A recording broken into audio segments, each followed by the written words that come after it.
Tonight, we begin to uncover a body of knowledge that was, in fact, stolen from its African creators.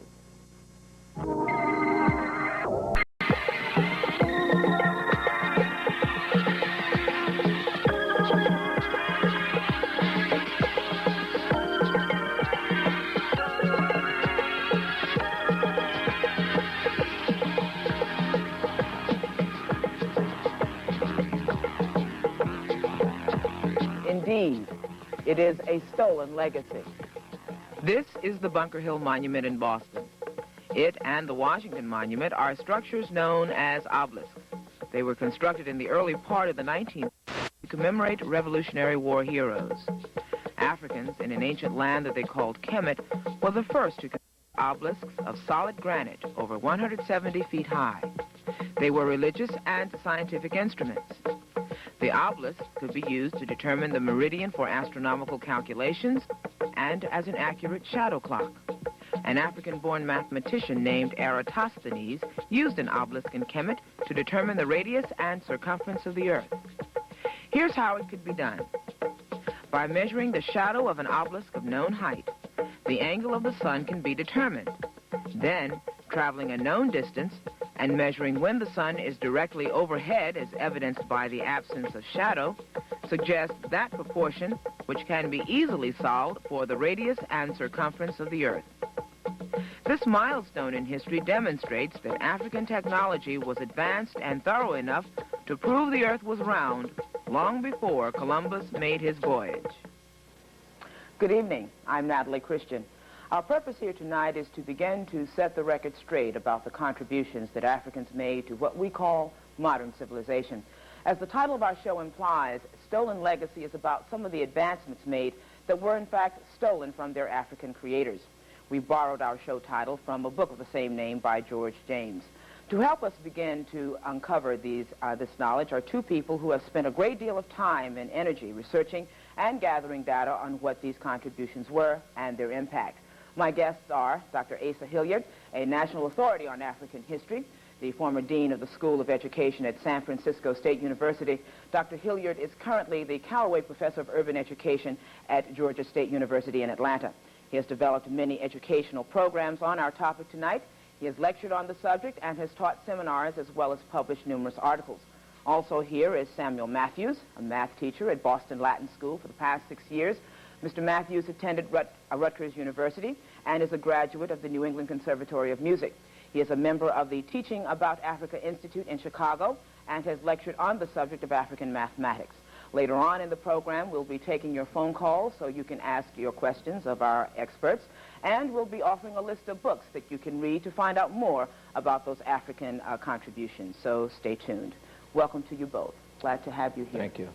We need to first of all find out about Kemet. Sam, tell us, what is Kemet?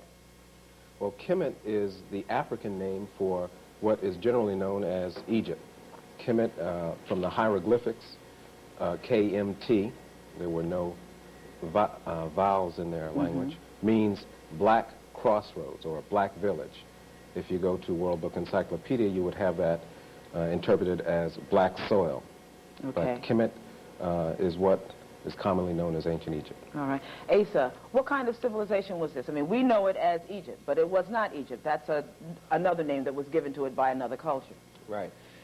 I think it's important to keep the chronology straight while we're talking about the title. Again, the name is Kemet, K-M-T, and in the Medidnetur, which is the name for hieroglyphic, Greek people changed the name of the writing system to hieroglyphic, but Medidnetur is the appropriate name. There's a plural determinative right by that name, and there are two little people sitting by it.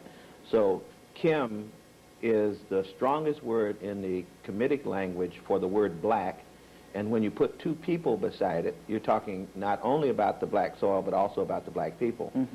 This is a nation that got its beginning approximately 3,100 years before the birth of Christ, and it is a civilization that lasted intact for approximately 3,000 years. No other civilization on record has lasted that long. In other words, the cultural continuity of the nation was 3,000 years long, taking it, in fact, longer than 3,000 years because it lasted until after the time of Christ. The important thing about it, in response more directly to your question, is that it was the first of the fully developed high technical civilizations that are still on the record.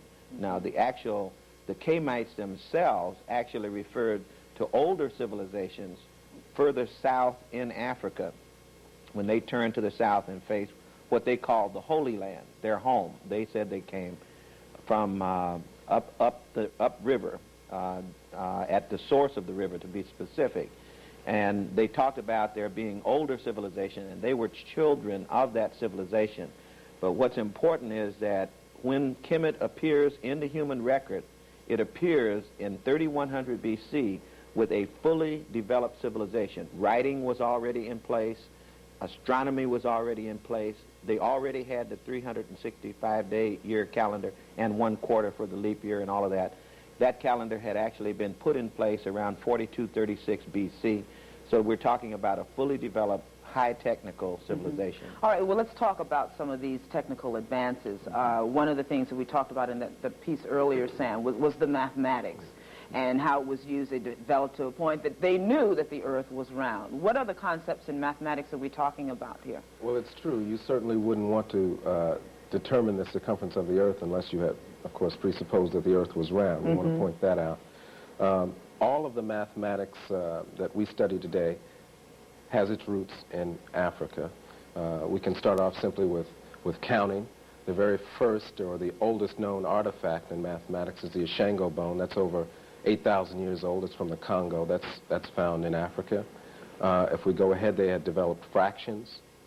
Furthermore, they had developed algebra and, of course, geometry, trigonometry, and it even gone as far as the roots of integral calculus. And this is all before Europe existed. And we're going to be taking a look at some pictures, some slides in a few moments, but while they're getting those set up, what about the sciences? Beyond the mathematics, what other kinds of advances are we dealing with here? And Asa, you can jump right in. Well, one of the things that's interesting is to know that the upper province of Kemet was referred to as Chem. That's spelled C-H-E-M. Okay, why don't we take a look at that? We have a map of that. Go ahead, Sam. And that's the root of the word chemistry. So that's an indication to us that the sciences of the earth were first studied there in Africa.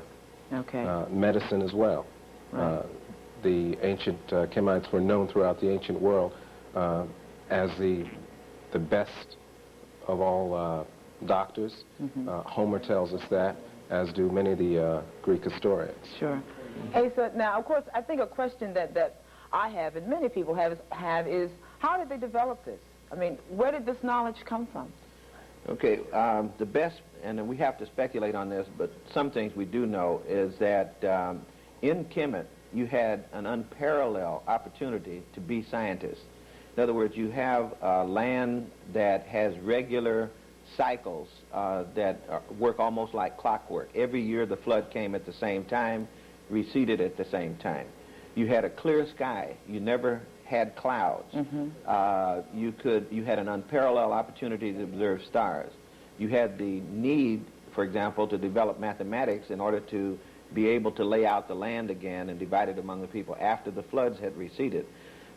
You had a religious orientation in Kemet whereby the people had a respect for nature through intensive study of nature. And having done that on the same spot, in other words, these were not nomadic people, they were sedentary people who had been on that same spot for thousands of years, which again gave them the opportunity to notice certain kinds of regularities in nature. So as from what we can determine, they spent a great deal of time in botany, in observing the stars, and observing the animals and so forth. So they had tremendous technical knowledge of all of these things, and out of that technical knowledge then flow the sciences, the arts, and literature. Sure. And now some of those symbols, Sam, we have adopted in our own culture today. For example, the dollar bill. There are a number of symbols on there, and we're going to look at some pictures now, which in the Kemetic context, and how they have gone from that to what we know of today. Sam, what are we looking at here? Well, if you look at the top, that's the Eye of Horus. That's also found on the dollar bill. The scarab beetle there with wings. Yeah. That was taken for the U.S. seal as the eagle. Mm-hmm. Can we move on? Mm-hmm.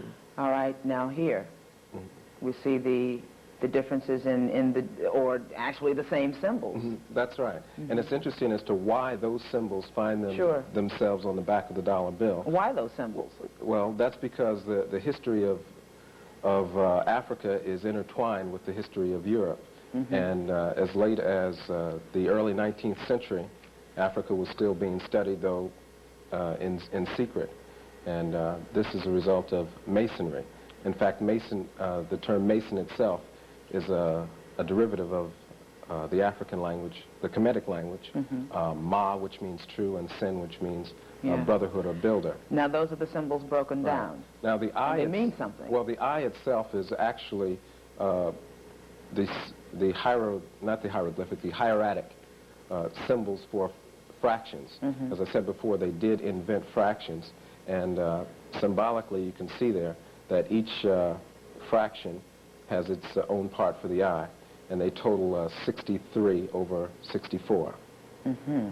Okay. Well, it's always interesting to see those symbols because I don't think too many people understand what they really mean and why they were adopted. Anything you want to add to that, Asa? No, you notice that the eye actually sits at the peak of the pyramid. Sure. Every pyramid had a capstone made out of black diorite, I believe the material was. And on those capstones, frequently, they would actually have the two eyes of God. You know, that particular eye should have been the right eye, which would be the sun, symbolizing the sun, as one eye of the Creator, the other eye of the Creator being the moon. But you notice that on the dollar bill, you combine the symbol of the all-seeing eye of God with the pyramid itself. So you have not just one, but two of the African symbols in a part of what Americans treasure most.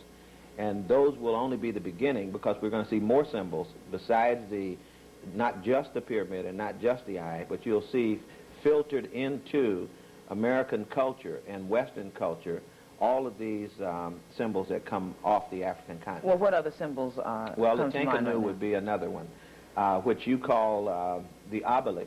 The Greeks, remember now, the Greeks changed the names of all of these things that Africans had, so we know them now mostly by their Greek names. So the Greek name for what you call, let's say, the Washington Monument is obelix, but the Kemetic name is Tenkanu.